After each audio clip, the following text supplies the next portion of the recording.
Welcome to Shitcoin TV. Today we're joined, as always, by Andreas Brecken, and our special guest this week is Mark Lamb, co-founder and CEO of CoinFLEX. Welcome, Mark. Thank you. Great to be here. Awesome. Yeah, I mean, let's kick this off. It'd be good to kind of have a bit of a intro into yourself, your background, and what you're up to these days as well. Yeah, absolutely. So I've been in the space for 7 years. I got into Bitcoin back in 2012. Started trading on local Bitcoin and peer-to-peer and OTC markets in the UK, and became one of the main, kind of 20% of the UK Bitcoin volume back when that market was tiny. And started the first UK Bitcoin exchange, and kind of ran that for the last 6 years.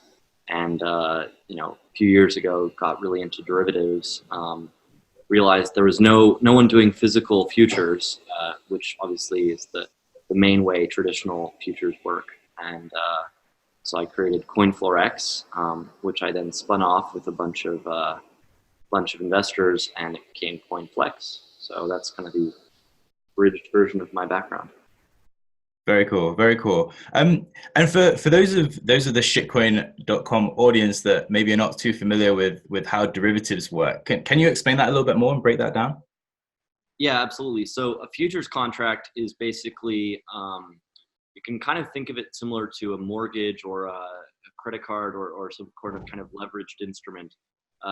It's like if you want to buy one Bitcoin, but you don't have $12,000 or $10,000 to buy a full Bitcoin, and so you want to put some money down now in order to buy Bitcoin in the future.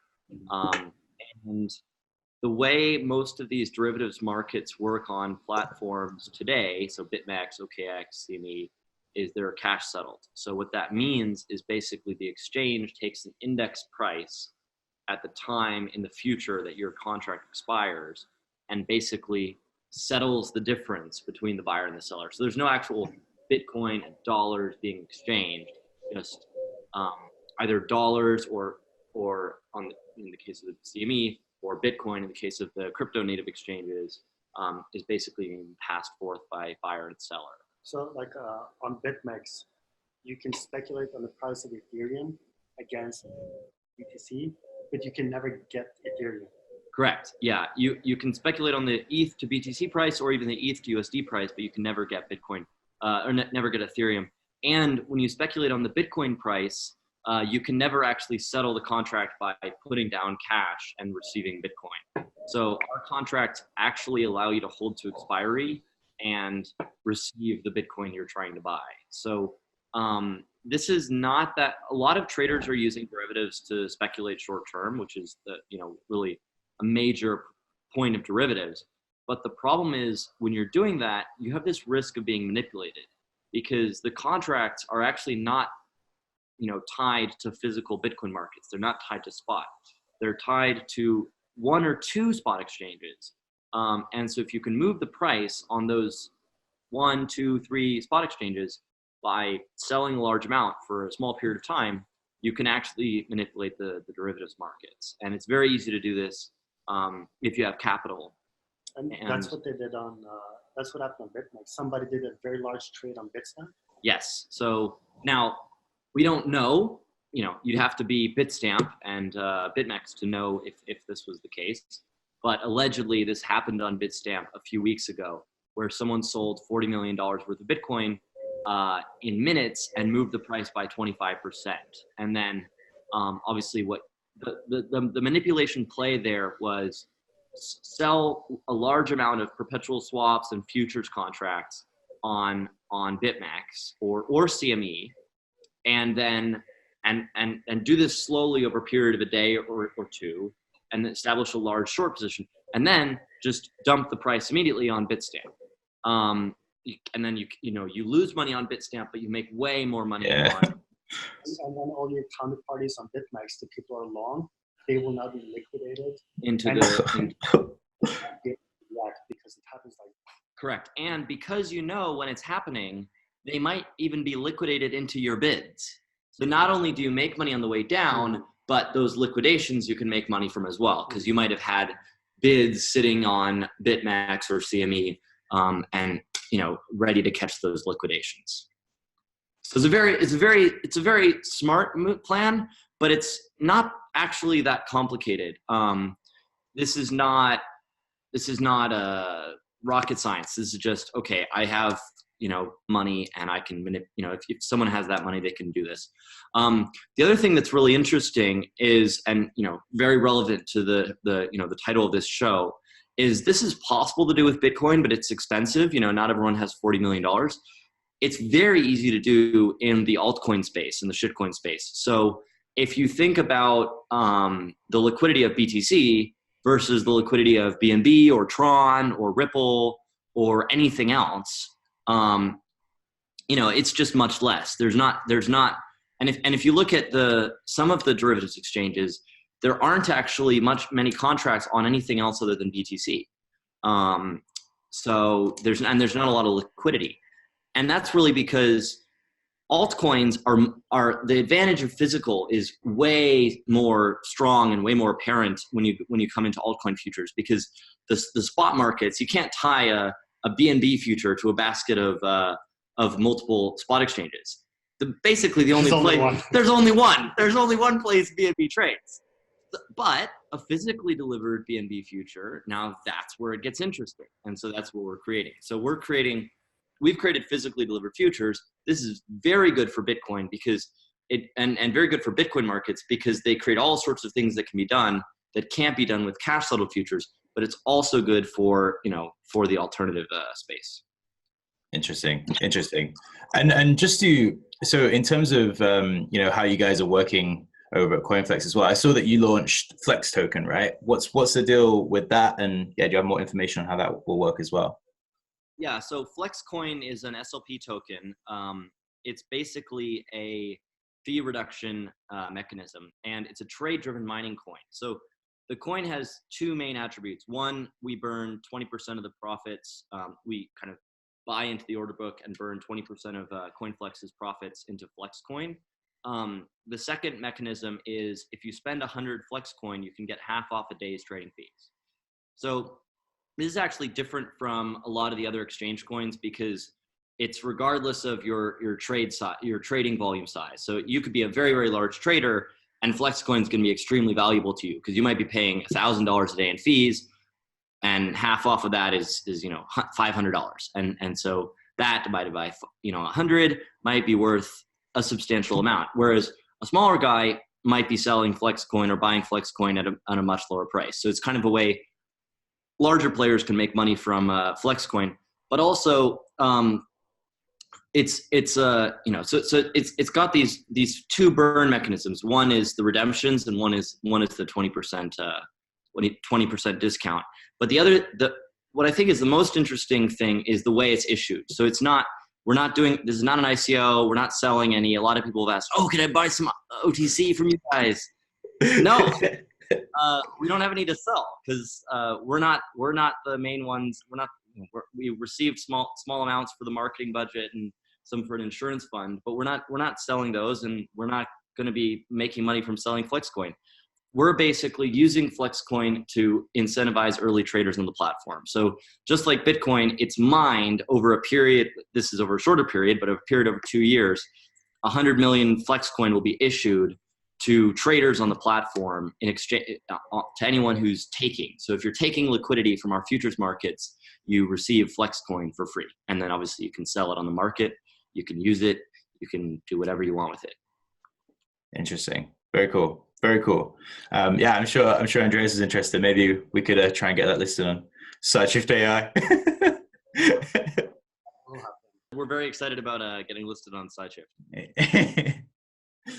Yeah, and for futures, it's also something I don't know a lot about.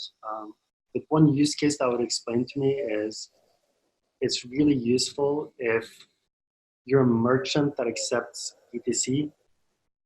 Yeah. But you don't want to hold the risk of the BTC because you're a laundromat or you sell alpaca socks or something. Yeah. So one thing that merchants do today is they just sell it immediately and get dollars when they accept Bitcoin. But the problem with this is it doesn't really build in a kind of loop economy where everyone's just moving around Bitcoins. So it's always been my interest, since 2012 when I got into the space, to kind of do things that further the building of that closed loop economy. And lots of transactions where you're selling Bitcoin for dollars and then buying Bitcoin with dollars and then it's hassle, and banking and all that stuff is complicated. So one of the cool things about futures is a merchant could theoretically accept Bitcoin and then short futures. And then they've accepted Bitcoin, but they have no dollar risk to Bitcoin. And then they could pay their employees and cover or close out part of or all of that short position. And then they've basically used Bitcoin as a receiver and a sender, but they've never had any dollar exposure to it. But the Bitcoin economy has become more closed loop.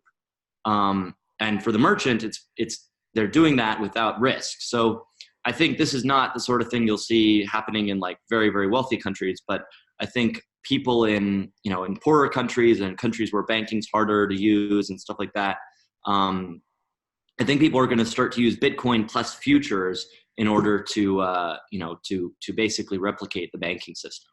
And if you're a merchant that accepts altcoins, then it's even more important because say Litecoin or Doge is way more volatile. So if you accept Doge as payment for alpaca socks, yes, you could suddenly find that the value has halved and or gone up 30% the other day. Yeah, exactly. Yeah. So yeah, the volatility of altcoins is even higher than Bitcoin and BCH and Ethereum. And so yeah, that's again where the altcoin futures are, in my view, the most exciting part of futures markets. That's where all the action is. So that's interesting. It's like, it seems like there's a big education piece going on then, that people having to learn how derivatives actually can help them, right? Because it seems like a lot of people are still in the dark, but it's great to see that coming along. Yeah, derivatives are exciting. They're one of those things where they can be used for a lot of different things. So again, merchants, but they can also be used to borrow. They can be used to borrow dollars against your Bitcoin or borrow Bitcoin against your dollars. They can be used for all different kinds of speculation. I think Bitcoin price is going to go up. Why not? Why buy one when you could buy 20? So crypto is all about speculation, but it's also about commercial use, and derivatives are a nice intersection of those two things. But a lot of the cash settled products don't really work for any of the commercial side of things. So I think that's where something that can be useful for commercial users and speculative users is going to be way bigger than just something that's more limited. Gotcha. And the other really exciting thing that I saw you guys announced recently was initial future openings, IFOs. What's that all about? Well, we were thinking of a name, and we basically went through the alphabet. Yeah, we were like, well, it needs to begin with I and end with O. Okay, and we're a futures exchange. This is very clear. So yeah, the naming of it was actually pretty easy after we got the initial concept. So we basically had a lot of, when we always talk with whales and customers and people who are retail, people who are hedge fund managers, people who are just doing interesting things in the space. And one of the things we noticed, especially here in Asia, was that there are all these SAFT contracts trading around. And I was like, okay, what the heck is a SAFT? And it's like an agreement to buy tokens in the future from some project. I was like, okay. And how do you trade a SAFT? And then so people would explain, well, you can't. You can trade the rights, but they don't deliver you anything. It's just a legal agreement where you're hoping that they'll deliver. It's like, okay, that's interesting. It's like the ICO before they make the token. Yeah, exactly. It's like it's like selling your allocation in the ICO. Yeah, exactly. And I was like, okay, that's very interesting, right? Because you're selling this allocation, but the token could go anywhere. I mean, The token is super volatile, right? Like Telegram. I mean, what's the price of Telegram? I don't know. Could be 10 cents. Could be $10. Literally. $10. Well, fantastic. But it's literally anyone's guess. And so I thought, well, okay, what's going to happen if Polkadot, Telegram, Definity, whatever these things are, if when they go live, all of a sudden it just rockets day one to like 6 times, 10 times, the OTC price. Will any of these guys that have sold their allocation actually deliver? I mean, because that's an interesting point. You've given this thing, you bought it from the creator of the token, and then you have this contract with someone else who's given you cash. So you've collected the cash over here, and you've got the token over here, and you have this you have to hand over the token. You have a legal agreement. So then it's an interesting dilemma. But what if you have a voting accident? Well, with the private keys of the token. All lost all of our crypto in a boat. But this is where the value of futures markets come in, because we're not an interested party in this transaction. So we don't own any Polkadot. We're not on one side or the other side of the futures of the trade that's going on here. But it can provide this really useful function where there are buyers and they want delivery of Polkadots, and there are sellers and they want to hedge some of their Polkadot risk. And we can actually say, look, we're going to guarantee that this trade happens because we're demanding a bunch of cash up front, a bunch of crypto up front from the seller. Oh. So this is what we're doing that's interesting about the IFO is it's not just, well, we're going to list this thing and maybe we can deliver it. We can be sure of delivery because all of the sellers have pre-funded, in the case of Polkadot, 600 USDT, $600 in advance of Polkadot trading. So sellers are heavily over margin. We're expecting, the OTC price of Polkadot in the last round was about $120. So sellers are heavily over margin. So even if the price goes up significantly, we can still deliver the Polkadots. So that's kind of the interesting thing about the futures contract is it tips the scales more in favor of the buyer, whereas a lot of these SAFT, retrade allocation markets are, that are all entirely non-transparent and they're super risky for buyers. They're great for sellers. They've got this infinite optionality. Yeah, you get the money and you get the optionality of non-delivery. If you feel like, you want to screw that person over. Whereas for us, we just want to sit in the middle, collect spread and get users trading this new coin that could be amazing or not, or, but it's definitely going to be more volatile than the top coins. So that's kind of our role in creating these IFOs is sitting in the middle and guaranteeing delivery for the buyer. When will we see IFOs for Telegram and those? Well, I think we could do Telegram pretty soon. There's a pretty active market for speculation on Telegram. So I think Telegram will probably be within 3 to 4 weeks after the Polkadot futures go live, which is in about 10 days. So it could be later than that. It's not a firm estimate, but I think Telegram could be the next one after Polkadot. But also in this, like, one thing I think is important is without IFOs, people who bought these SAFTs, they don't actually know what they hold in value today. Exactly. You have no idea. You can Absolutely ask your friends, but it's worthless. Yeah. You have no idea. You could be broke or you could be rich. You don't know. And so that's the value as well. We're not expecting these markets to trade $1 billion a day. We want to get our Bitcoin futures markets and Ethereum and BCH futures markets to trade billions of dollars a day. But the IFO markets are never going to do that. But even if they trade $100,000 or $500,000 a day, it's super useful for owners of Polkadot or Telegram or whatever, because they're like, well, and if you're a hedge fund, having that knowledge of like, well, I bought into this allocation and this is what the market says it's worth is extremely valuable. And if you're just a private investor, it's extremely valuable to be like, well, in September, I might get this asset, which is going to be, because you can plan and you can think about yourself and you can think about money in different ways. And so, yeah, that's basically the value we're trying to provide. Even if you don't use it, it still should be useful for you.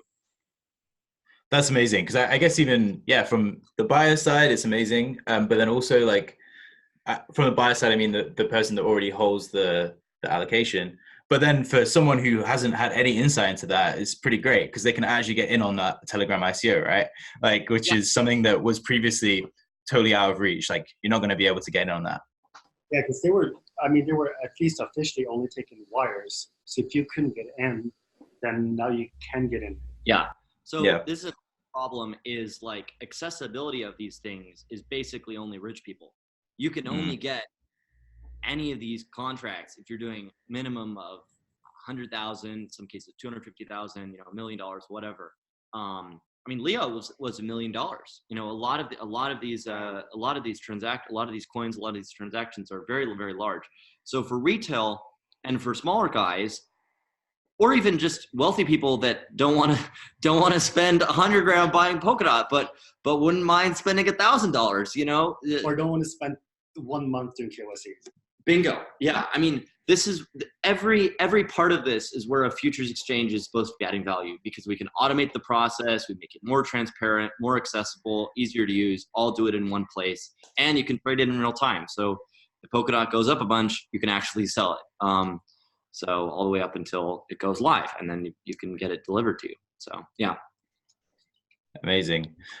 From my side, was there anything else you wanted to touch on, Andreas? Any other points to run through? That was it from my side. I think this IFOs is going to be that's going to be very, very interesting. They're going to be fun. There's a lot of these hedge funds out there that have bought these allocations, and the hedge fund itself cannot really say what it's worth today. Correct. So it's difficult for the auditors of the hedge funds and the customers, because, well, you can't tell the customer how much money he has. Yeah. You just don't know. You know what you paid, but that's irrelevant. Yeah. Well, you could have lost money on it. You could be up 10 times, and it's very difficult to defend. You say, oh, well, we got a quote from an OTC desk in somewhere. It's like, okay, what does that mean? Yeah. What's the contract look like, and what happens if they, whatever. It's a complete mess. So yeah, no, I think it's going to be something that is a lot of fun for people to trade, but also really useful for the world. And again, that's what CoinFLEX is trying to do with every derivative we launch. We're going to launch lots of derivatives, but we don't want to launch derivatives that are just complete useless. I mean, this is why we don't do cash settled futures or perpetual swaps. We think they're, pretty useless and they're fun to trade, but they're not actually all that commercially useful for the world, versus physical futures or IFOs or all these other things. They're going to be fun to trade, but also super useful, super helpful for people. Perfect. And Mark, so to kind of round this one off, how can people get involved with what's going on at CoinFLEX and also keep up to date with yourself? Yeah, absolutely. So you can join our Telegram CoinFLEX group. You can sign up for an account on coinflex.com. You can follow us on Twitter at CoinFLEX and then dot.com. And then, you can, I mean, if you sign up for an account, you'll join our newsletter as well. So we'll send you all of our updates. Perfect. Well, thank you so much for joining us. This has been great. I'm very excited to check it out further and excited for what's to come. Thanks again, guys. Thanks so much.